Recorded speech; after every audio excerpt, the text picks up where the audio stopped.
Soil testing is a great way to figure out the nutrient levels in your soil and how these can be adjusted to promote the best growth of your target plant species. The information from a soil sample informs decisions of how much of certain types of nutrients or fertilizers and lime should be applied in various soil conditions. Soil sampling also helps the landowner apply the right amount of fertilizer, which not only saves money, but also protects surface and groundwater. A basic soil test provides information on soil pH, available phosphorus, potassium, calcium, and magnesium levels, as well as recommendations for lime and fertilizer. Organic fertilizers can also be part of these recommendations. Other soil tests are available at additional costs, such as organic matter and zinc manganese. Many people are surprised that nitrogen is not part of the soil test. Nitrogen availability is determined through testing for nitrate levels. However, these can vary greatly from one part of the season to the next. The best time to take soil nitrate samples is while the crop is growing and within 2 weeks of supplemental nitrogen applications. The short video will give you an idea of how to take a soil sample. To take a soil test, you'll need a few items: a clean bucket, a soil probe or a shovel with a pocket knife, a plastic baggie is helpful, and your soil test kit. At the Chippewa Luce Mackinac Conservation District, we sell two types of soil tests. One is through A&L Great Lakes Laboratory and Michigan State University.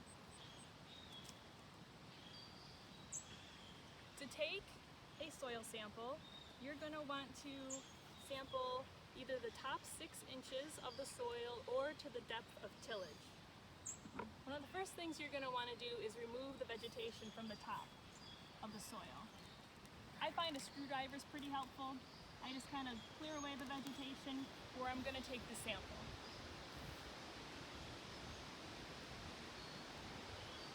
Then I just insert the probe, give it a little turn, and I pull out the core. This is just a subsample. In a pasture or a large field, you're going to take several subsamples, and you'll put them into your bucket, where you'll mix all those together, and then you'll put them in your bag, which will go then into your soil test kit. If you don't have a soil probe, you can also just use a shovel and a pocket knife, and you're going to want to dig out the soil, and then you're going to work away the soil until you have a core of about 6 inches, and then that can go in the bucket as your subsample. Do that throughout the field and mix all those together, and again put it in your baggie and ship it off to the laboratory. There are a couple different recommended ways to sample a field. One is to make a zigzag pattern, the other is to sample in a grid. In both ways, you'll want to consider different soil conditions. For example, maybe your predominantly loamy field has an area that's mostly sand, and the crops produce very differently in that area compared to the rest of the field. In this case, you will want to soil test that sandy area separately, such as in Figure B on the far right. You also should not collect a sample for more than 20 acres at a time, which means large fields will need to be broken down into subfields.